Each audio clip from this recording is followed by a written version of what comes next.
Greetings, this is Greg for Tesla Fan Insight, and I'm calling this the Lamborghini versus the Tesla edition.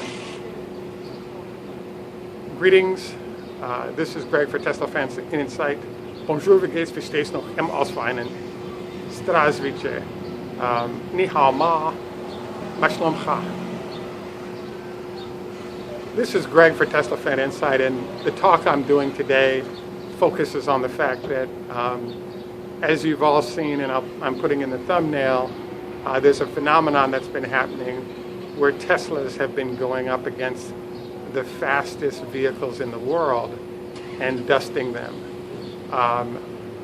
And what's interesting about this is that there's no doubt that when you have an electric vehicle, it has a torque advantage over an internal combustion engine, meaning that an internal combustion engine takes time to build up its power. So let's say above 80 or 90 miles an hour, there's no doubt that a 500 or 600 horsepower Lamborghini can blow a Tesla away, but all of that power range up to 70, 80 miles an hour, the Lamborghini gets its doors blown off. Now, as a sidebar note here, I've been really fascinated by this sort of battle with Tesla because I had a strange incident in Silicon Valley maybe 5 years ago. I had a M3 convertible that I was driving, and I was getting on an on-ramp near the Apple headquarters, and in front of me was maybe a $400,000 Lamborghini. So kind of in about second gear, the Lamborghini all of a sudden takes off at a very high rate of speed and starts creating huge distance between my car and the Lamborghini. And mentally I was thinking, I don't understand what this guy is doing, because I know that he's got 600 horsepower under there. I've got a heavy, almost 250 horsepower engine car, so I know that there's no way I could hang with him, so there's no way it's worth me trying to race him. But I just thought it was interesting because there are a lot of engineer, now CEOs or very wealthy executives in the Valley that love performance and engineering and all that means. And Lamborghini really represents sort of the new sexy car in Silicon Valley that a lot of people want to drive because it's fast. It's not as pretty as a Ferrari, but it performs better basically in all the metrics you can think of. The nightmare that's going on, and the reason I wanted to cover this, is not only are the Lamborghinis getting their doors blown off, but I believe right now there's a big problem in the auto industry, which is that consumers are wising up to the complete waste of money that's associated with some of these cars for what you're trying to do. A random example that pops to mind, but I think Lamborghini fits this, I just know the number better, in a Ferrari. It turns out that if you're a Ferrari owner and there needs to be an oil change, the oil change can cost $30,000. And the reason for this is that when you want to change the oil, you have to drop the engine out of the car, and all that labor is where the 30G shows up. So it's nice to have a performance vehicle, but the problem you have is that when you have $30,000 oil changes, or crazy prices on insurance, or crazy prices on all these other, how you relate to that expensive vehicle, it can be a real disaster.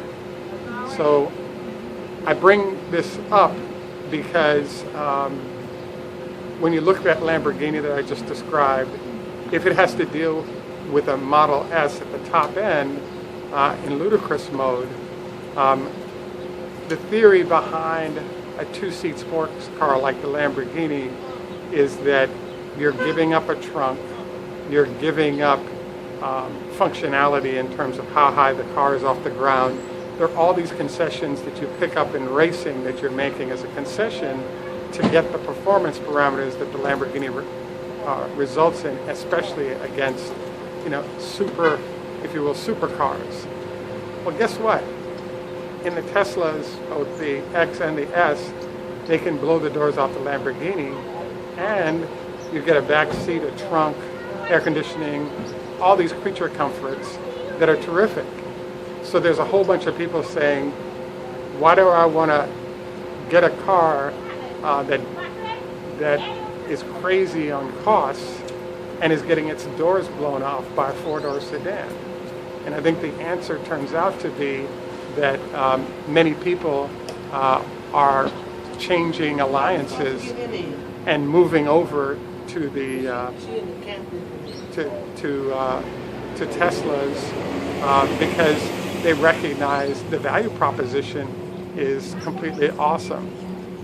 And then there are fringe benefits like having multiple cars on your driveway is difficult when the cost of real estate has gone so high. So that's another variable in people's evaluation of what they're going to do. So I bring all this up because I think that the auto industry is in some serious trouble right now.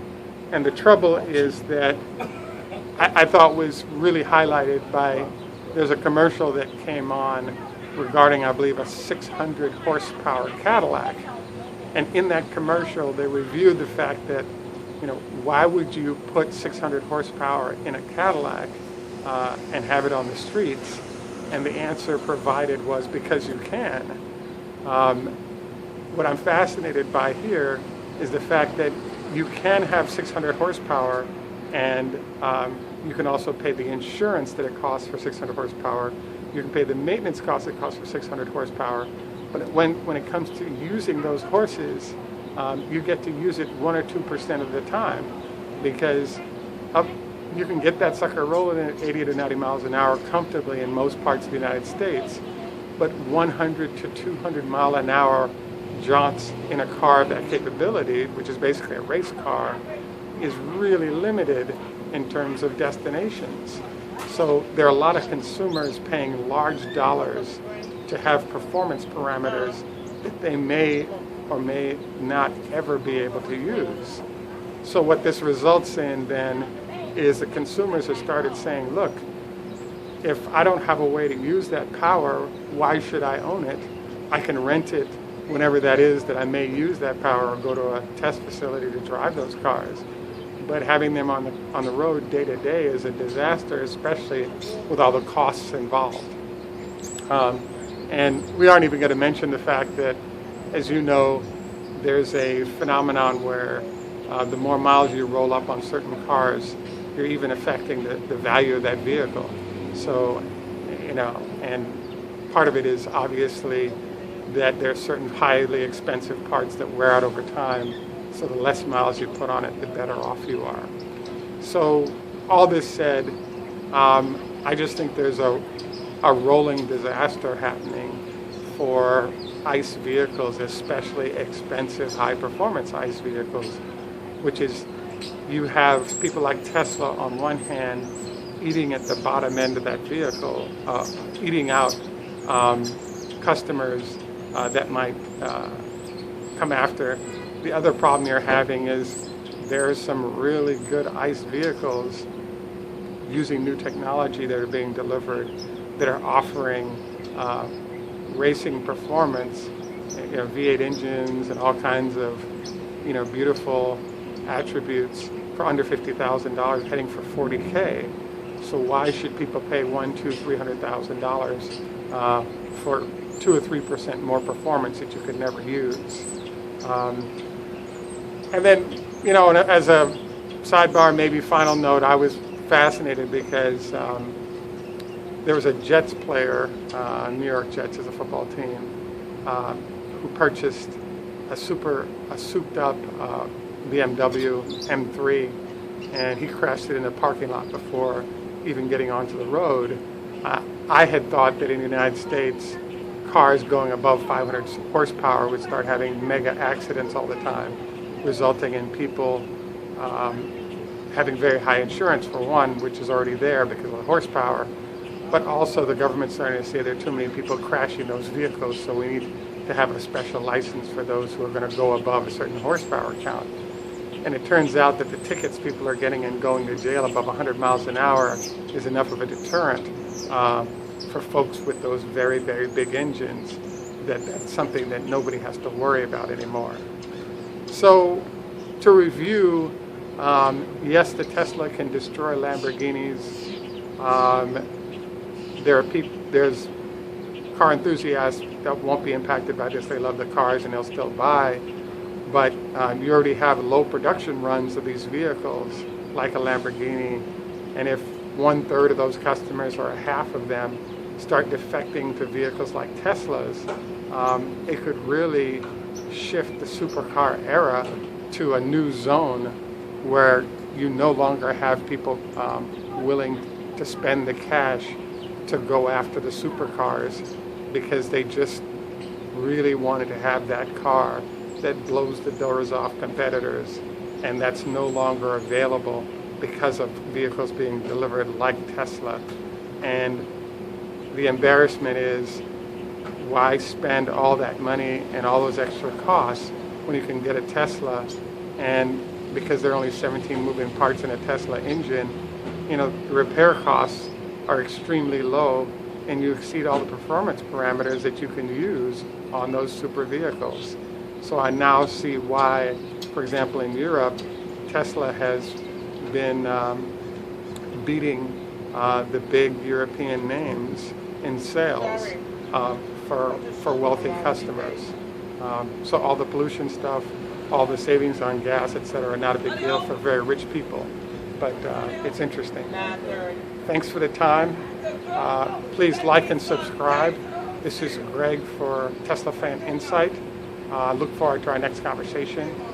Tschüss, mach's gut, au revoir, à tout à l'heure.